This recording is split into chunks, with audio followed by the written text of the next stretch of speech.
अस्सलामुअलैकुम, welcome to Pakeezah kitchen. कैसे हैं आप तमाम लोग? उम्मीद करती हूँ खैरियत से होंगे। तो आज हमने बनाए हैं बहुत ही लजीज मज़ेदार से मूली के पराठे, जो कि आपने आज तक ऐसे पराठे नहीं खाए होंगे। तो कैसे बनाए हैं मैंने ये पराठे, इसके लिए वीडियो को फुल वॉच कीजिएगा। तो आइए स्टार्ट करते हैं। इसके लिए सबसे पहले मैंने एक मूली ले ली है और इसको मैंने जो है ग्रेटर की मदद से ग्रेट कर लिया है। इस तरीके से आप इसको ग्रेट कर लें और उसके बाद आपने क्या करना है, इसका पानी जो है वो निकाल देना है, क्योंकि मूली के अंदर अपना पानी होता है।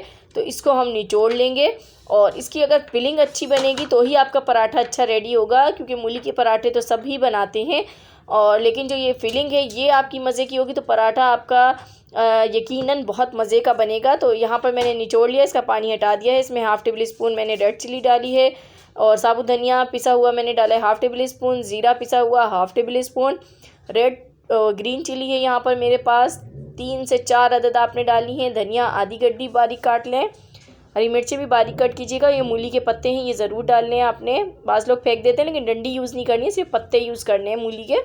लहसुन के 3 से 4 अदद जवे, इनको भी बिल्कुल बारीक काटना है आपने, क्योंकि मोटा मोटा अगर होगा तो पराठे में बीच से पराठा जो है टूटने का खदशा होता है। इसलिए तमाम सामान को बिल्कुल बारीक कट करें और अच्छी तरह से इसको मिक्स कर लें, तमाम स्पाइसेस, ताकि अच्छी तरह से इसमें मिक्स हो जाएं। और ये फिलिंग बहुत मज़े की रेडी होने वाली है। अब मैं इसमें इमली का पल्प यूज़ करूँगी। तो यहाँ मैंने 6 से 7 अदद इमली के दाने हैं, उनका पल्प निकाल लिया है, ये इसमें डालेंगे। बिल्कुल आपने पानी बिल्कुल कम यूज़ करना है इसमें पल्प में। और यहाँ पे नमक सबसे एंड में यूज़ करना है, जब आपने पराठे बनाने हो तभी इसमें नमक डालें, उससे पहले ऐड ना करें, क्योंकि मूली पानी छोड़ देगी वरना तो आपके पराठे बिल्कुल बेकार हो जाएंगे। तो चलिए ये फिलिंग रेडी हो गई है। तो यहाँ मैंने आटा गूँध के उसके पेड़े बना लिए हैं। तो आप जो है कोई भी आटा यूज़ कर सकते हैं, फ़ाइन, चक्की या मैदा, जो आपका दिल करे उसके बनाएं पराठे, लेकिन चक्की का आटा सबसे बेस्ट होता है। यहाँ मैं चक्की का आटा यूज़ कर रही हूँ। तो मैंने पहले एक पेड़ा लिया है और इसको हम जो है इस तरीके से बेल लेंगे। और इसको आपने बेलते हुए ज़्यादा बड़ा नहीं बेलना है, बस दरमियाना ही बेलना है, बहुत ज़्यादा इसको बड़ा मत कीजिएगा। तो इतना बेल लें और इसको आप अब हटा दें। अब दूसरा पेड़ा हम बेलेंगे, इसको रख दें एक साइड पर। और यहाँ पर अगर आप लोग मेरे चैनल पर न्यू हैं और फर्स्ट टाइम मेरी वीडियो वॉच कर रहे हैं और वीडियो पसंद आ रही है तो चैनल को कर दीजिए सब्सक्राइब, बेल आइकॉन को ज़रूर प्रेस कीजिएगा, उससे आने वाली हर नई वीडियो का नोटिफिकेशन आप लोग को सबसे पहले मिलेगा। तो सपोर्ट किया करें ताकि अच्छी अच्छी वीडियोज़ आपके लिए ला सकूँ। तो देखें दोनों पेड़े मैंने बेल लिए हैं और अब यहाँ पर 2 रोटियाँ मैंने बेली हैं। पहली रोटी के ऊपर हम इस तरीके से जो हमने फिलिंग रेडी की है मज़ेदार सी, ये डाल देंगे। तो जितनी आपको पसंद हो उतनी डाल लें आप फिलिंग। और ये डालने के बाद आपने दूसरी जो रोटी बेली थी वो इसके ऊपर डाल दें और दोनों को आपने डालने के बाद बराबर करके और साइडें जो है ना इसकी, इसको प्रेस कर देना है अच्छी तरीके से, ताकि ये खुले ना।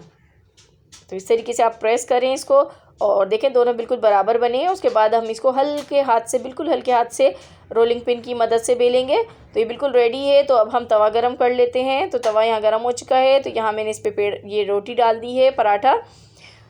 तो आपने बहुत ज़्यादा तेज़ गरम नहीं करना है तवे को। एक तरफ से रोटी आपकी जब बन जाए पराठा तो दूसरी तरफ इसको पलट दें।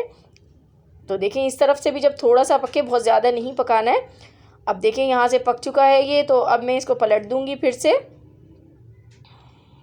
तो देखिए इसको मैंने पलट दिया है। अभी ये मुकम्मल कुक नहीं हुआ है पराठा। इस पर मैं घी लगाऊंगी, तो कोई सा भी घी यूज़ कर लें, देसी घी या फिर आम जो हम घी यूज़ करते हैं घर में वो यूज़ कर लें। तो ये करने के बाद आपने इस तरीके से इसको गोल गोल घुमाना है ताकि ये हर साइड से अच्छा सा बन जाए और इस पर कलर भी बहुत प्यारा सा आएगा इस तरीके से जब आप घुमाएंगे। तो ये देखिए एक तरफ से कलर आ गया है, तो मैं दूसरी तरफ से पलट दिया इसको। और हमने दोनों तरफ से जो है बिल्कुल इसको पका लेना है, कहीं से भी ये कच्चा ना रहे। तो यहाँ देखें ये बिल्कुल रेडी हो गया है। तो मैं इसको निकाल लेती हूँ। तो ये देखिए मैंने इसको डिश आउट कर लिया है। बहुत ही मज़ेदार से यम्मी से पराठे बन के रेडी हो चुके हैं। तो ये थी मेरी आज की रेसिपी। अगर आपको पसंद आई हो तो लाइक एंड शेयर ज़रूर कीजिएगा। मिलूँगी नेक्स्ट वीडियो में। खुदा हाफिज़।